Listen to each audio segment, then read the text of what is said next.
1번. 여러분은 하나님의 공평하심에 대해서 어떻게 생각하시나요? 어떻게 생각하십니까? 하나님의 공평하심에 대해서. 성경에서는 분명히 하나님은 공평하시다라고 설명을 합니다. 신명기 32장 4절에 보면 그는 반석이시니 그가 하는 일이 완전하고 그의 모든 길이 공평하며 진실무망하신 하나님이시니 의로우시고 정직하시도다 라고 기록을 합니다. 또 역대하 19장 7절에 보면 이제 너희는 여호와를 두려워하는 마음으로 삼가 행하라. 우리 하나님 여호와께서는 불의함도 없으시고 치우침도 없으시고 라고 기록을 합니다. 분명히 공평하신 분이라고 설명한다라는 거예요. 하지만 우리의 현실을 보면 정말 하나님이 공평하신가 라고 의심이 될 때가 있다라는 것이죠. 삶의 환경이나 조건이나 또 개개인의 능력이나 그에 따른 결과들이 공평하지 않아 보이거든요. 실제로 공평하지 않죠. 어떤 사람들은 날 때부터 많은 것들을 가지고 태어나기도 하고요. 누구는 처음부터 도저히 극복하기 어려운 한계와 결핍을 안고 살기도 합니다. 성경에서 봐도 욥이나 다윗 같은 사람들의 삶을 보면 분명 불공평한 현실이 존재한다라는 것이죠. 이것을 부인할 수는 없을 것 같습니다. 2번입니다. 하박국이 하나님께 불평을 쏟아낸 이유는 무엇입니까? 하박국이 하나님께 불평을 쏟아낸 이유 역시도 이 불공평에 관련된 문제 때문이었어요. 말씀드렸던 대로 당시에 유다는 종교적, 정치적, 도덕적으로 깊이 타락해 있는 상태였습니다. 이스라엘 백성들에게서 더 이상 하나님 나라 백성이라는 정체성은 찾아보기 어려웠고 또 공의는 땅에 떨어졌으며 강자가 약자를 짓밟는 것이 일상이 되어버린 시대였습니다.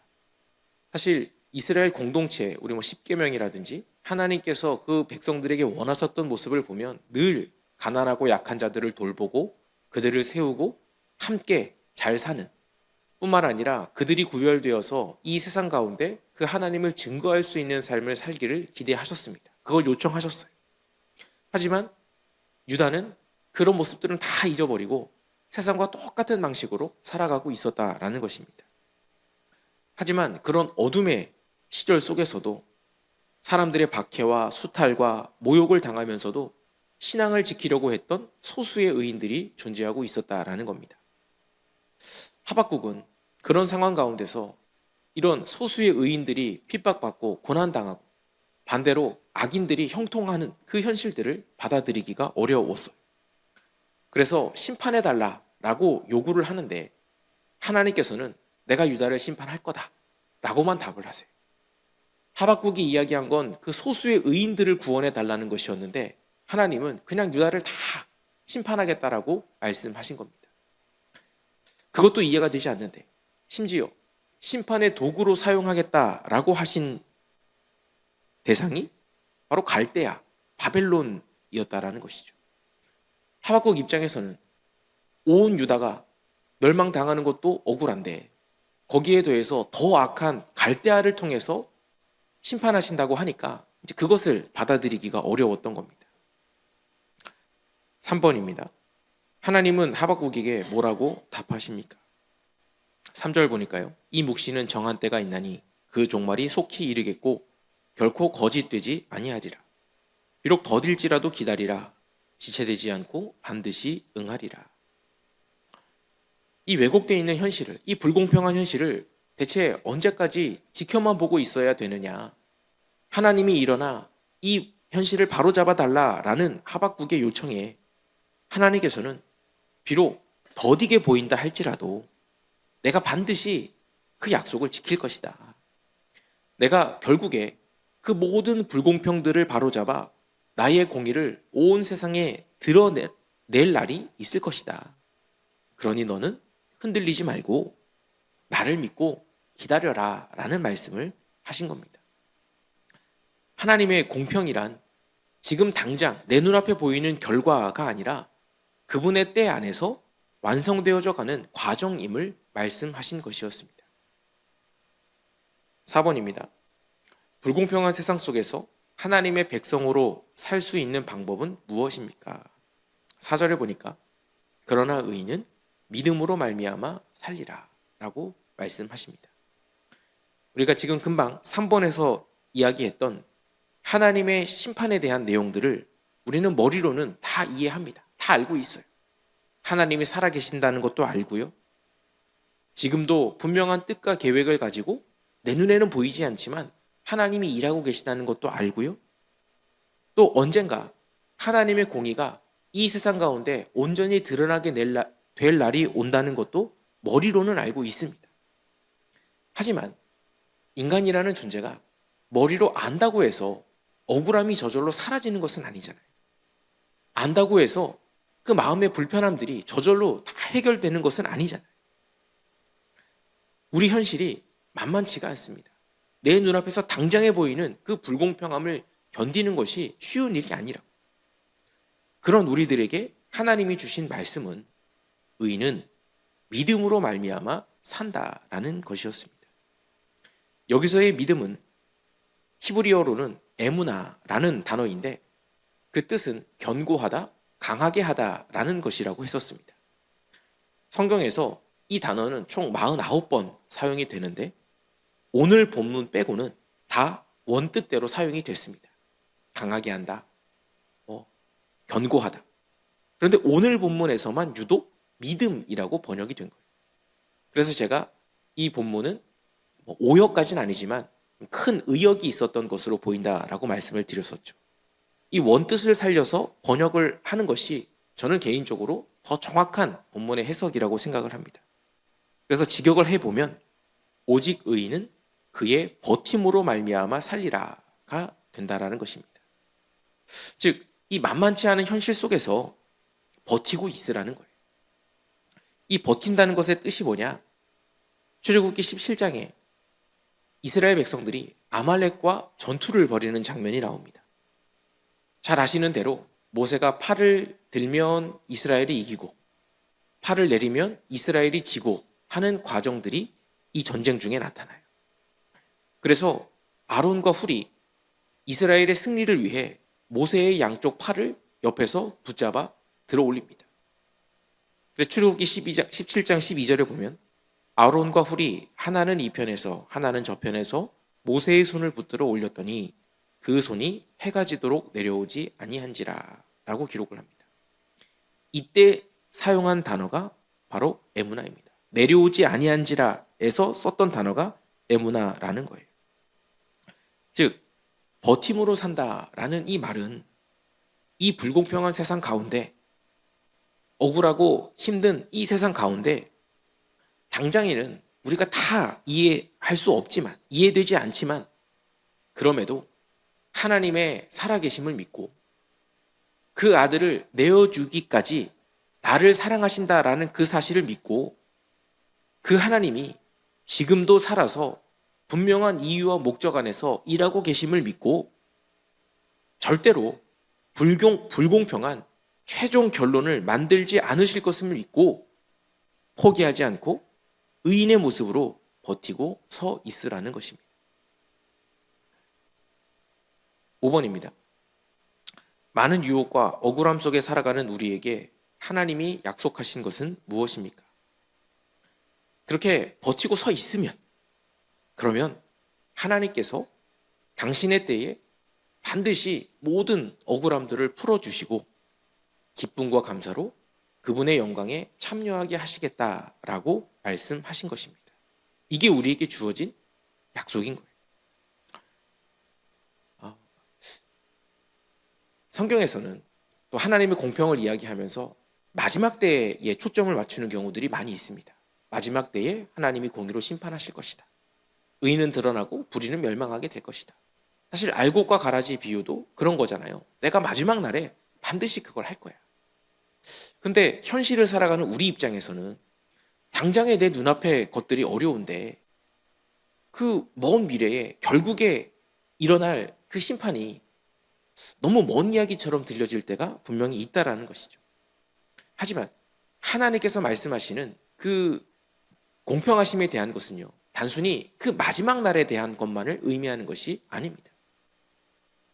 하나님이 마지막 때를 강조하신다고 해서 그럼 이 땅, 지금 우리가 살아가고 있는 이 과정은 무시하시느냐? 절대로 그렇지 않다라는 거예요. 또 어차피 그날에는 그렇게 될 거니까 지금은 그냥 무작정 참어. 이런 말씀을 하시는 것도 저는 아니라고 생각해요. 예수님께서 이 땅에 오셔서 그 공생의 사역을 감당하실 때 예수님께서는 크게 두 가지 목적으로 사역을 하셨다고 했습니다. 첫 번째는 인간의 구원을 위해서 십자가에 달리시는 사역을 하신 것이고, 두 번째는 이 땅에 하나님 나라가 도래했음을 가르치시는 사역을 했다고 했습니다. 사실 이 둘은 모두 인간의 구원 또 하나님의 나라라는 것은 미래에 대한 가르침이었어요. 하지만 그렇다고 해서 예수님이 이 땅에 오셔서 사역하실 때 이 땅의 현실들을 무시하셨느냐? 절대로 그렇지 않았습니다. 아픈 자들, 약한 자들, 가난한 자들, 배고픈 자들에게 다가가셔서 그들을 만지시고 그들을 살리시고 고치시고 먹이셨습니다. 그러니까 예수님의 사역 가운데 이 땅의 필요에 대한 채움의 사역들이 분명 있었다라는 것이죠. 예수님의 목적이 먼 미래에 완성될 그 나라에 있었음에도 불구하고 그 과정 중에 어려움을 겪고 있는 이들에게 주님께서 찾아가셔서 그들의 필요를 채우셨다라는 것입니다. 마찬가지로 오늘날을 살아가고 있는 우리들에게도 하나님은 함께하고 계십니다. 사실 하나님이 우리 현실에 대해서 관심이 없으시다고 한다면 우리가 뭐하러 기도를 할 것이며 우리가 이 땅에서 어떤 위로를 받을 수 있겠습니까? 그러나 하나님께서는 그렇지 않으시고 오늘날의 우리의 삶 가운데도 동행하신다라는 거예요. 하나님도요, 절대로 모르지 않으십니다. 이 세상이 얼마나 불공평한지, 그 속에서 당신의 자녀인, 당신의 백성인 우리들이 하나님의 뜻을 지키기 위해 얼마나 애를 쓰고 있는지, 큰 억울함과 고통들을 감수하고 있는지 하나님 알고 계신다고요. 자기의 이익을 위해서 남들을 짓밟고 내가 무언가를 얻었을 때 남들을 깔보고 무시하고 그 위에 군림하기를 원하는 이 세상의 풍조를 따르지 않고 늘 겸손하게 자기를 낮추고 누군가를 섬기고 희생하고 하나님 말씀대로 살려고 하는 그 노력들을 하나님이 모르지 않으신다라는 겁니다. 그런데 알고 계시기 때문에 그런 우리와 함께 하시면서 도우시겠다라는 거예요. 하나님께서 우리에게 하시는 말씀은 힘들지만 어렵지만 내가 너희의 그 모든 것들을 알고 있으니 그 가운데 내가 함께하고 있으니 너는 힘들어도 내가 말한 그 일들을 지켜 행해라. 그 말씀을 하고 계시는 것이라는 말입니다. 버틴다라는 것은요, 저는 이것이 결국 이 본문에서의 핵심이라고 생각을 하는데,